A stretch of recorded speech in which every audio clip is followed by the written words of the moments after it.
Consumer protection act बेटा 1986, इसके बारे में हम पहले पढ़ चुके हैं कि कंज्यूमर प्रोटेक्शन एक्ट 1986 क्या होता है, उसकी इम्पोर्टेंस क्या है। अब आपको लीगल प्रोटेक्शन पढ़ना है कि कंज्यूमर के लिए लीगल प्रोटेक्शन किस किस एक्ट के अकॉर्डिंग आता है। फर्स्ट आपका कंज्यूमर प्रोटेक्शन एक्ट 1986 दिया हुआ है। ये 3 लेवल पे काम करता है, जैसा कि मैंने कल भी बताया था आपका। डिस्ट्रिक्ट लेवल पे काम करता है, स्टेट लेवल पे काम करता है और नेशनल लेवल पे काम करता है। जो डिस्ट्रिक्ट लेवल पे आपके डाटा होते हैं, उनको आसपास के जो व्यक्ति होते हैं या आपका जो अमाउंट होता है वो 1 रुपये से स्टार्ट हो जाता है। कि अगर किसी भी व्यक्ति को कोई भी लॉस होता है और वो 20 लाख तक शायद होता है, ठीक है, कि वहाँ तक अगर आपको कोई लॉस होता है तो उसके बारे में यहाँ आपसे सुना जाएगा, ठीक है। वो इसके अंदर कंप्लेंट आपकी रहती है। उसके बाद आपका जो मेन है दूसरा कंज्यूमर प्रोटेक्शन एक्ट में, जैसे डिस्ट्रिक्ट फॉर्म में है वो 20 लाख तक है आपकी, 1 रुपये से स्टार्ट होगी 20 लाख रुपए तक रहेगी। उसके बाद स्टेट कमीशन में आपकी 20 लाख रुपए से 1 करोड़ तक का रहेगा। कि अगर आपको 20 लाख रुपए से 20 लाख 1 रुपये से कोई लॉस हुआ है तो वो 1 करोड़ तक का आपकी जो ट्रांजैक्शन है वो स्टेट कमीशन पे आपकी सुनी जाएगी। ऐसे ही आपकी नेशनल लेवल पे जो होगी वो 1 करोड़ रुपए से ऊपर का जो उतना भी अमाउंट होगा वो आपका इसमें रखा जाएगा। क्लियर है, समझ में आ गया। उसमें क्या होता है कि आपका अमाउंट जो होता है, अमाउंट के आधार पर आपका डिसीजन होता है। लगभग 30 दिन के अंदर डिसीजन आपके सामने होता है। अगर कोई ऐसा केस होता है जिसमें एक्सपेरिमेंट की ज़रूरत रहती है तो एक्सपेरिमेंट वाले जो केस में है वो 3 महीने तक का टाइम होता है, ठीक है, कि 3 महीने तक एक्सपेरिमेंट करके और लास्ट डिसीजन पर पहुंचा जा सके। अगर मान लीजिए आप नेशनल लेवल पे भी जाके सेटिस्फेक्शन नहीं पाते हैं तो आप सुप्रीम कोर्ट में जा सकते हैं। क्लियर है। आप डिस्ट्रिक्ट लेवल पे संतुष्ट नहीं होते, सेटिस्फेक्शन नहीं मिलती तो स्टेट लेवल पे जाएंगे, स्टेट लेवल पे नहीं मिलती तो नेशनल लेवल पे जाएंगे, नेशनल लेवल पे भी नहीं मिलती तो आप सुप्रीम कोर्ट में जाएंगे। क्लियर है। उसके बाद कॉन्ट्रैक्ट एक्ट है 1982। अगर आप 2 या 2 से अधिक पार्टीज जो होती हैं वो एक दूसरे के साथ समझौता करते हैं, कोई कॉन्ट्रैक्ट करते हैं और उस कॉन्ट्रैक्ट का बाद में कोई एक उल्लंघन कर देता है, ठीक है, उसमें जो शर्तें लिखी हुई हैं या उसमें जितने भी आपकी कंडीशन लिखी हुई थी उस टाइम आपने हाँ कर दी, उसके बाद अगर आप उन कॉन्ट्रैक्ट को तोड़ते हैं तो इसका मतलब 1982 के अंडर में आपकी जो है शिकायत सुनी जा सकती है। उसके बाद सेल्स ऑफ गुड्स एक्ट 1930 है।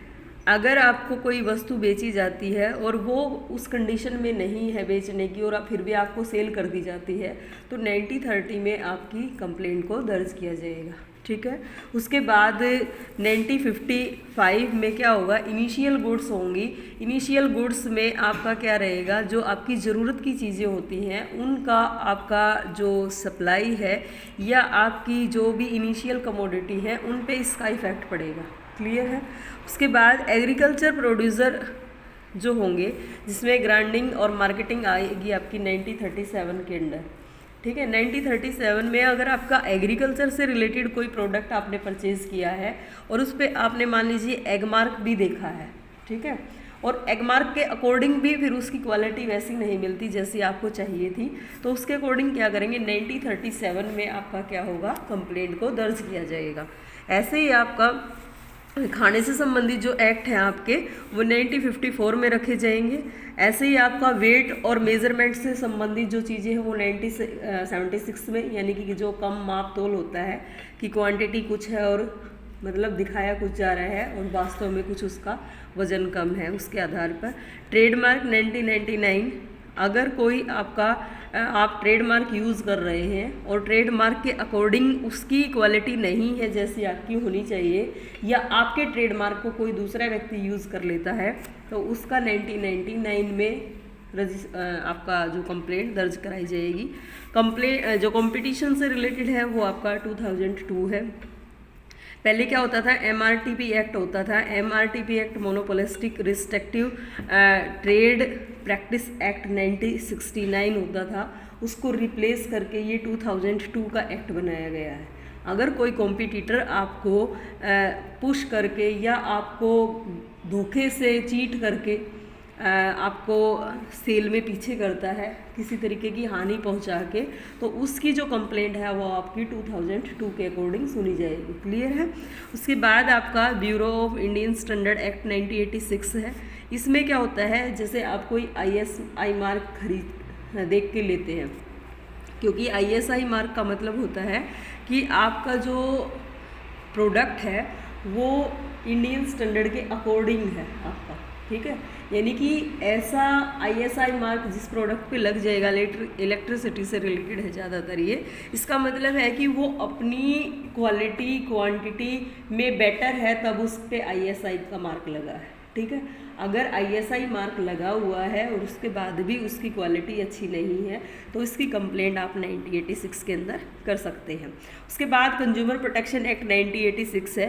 कंज्यूमर प्रोटेक्शन एक्ट 1986 के बारे में मैं आपको बता चुकी हूँ कि ये आपका जो है कंज्यूमर को सेफ करने के लिए ही बनाया गया था, ठीक है।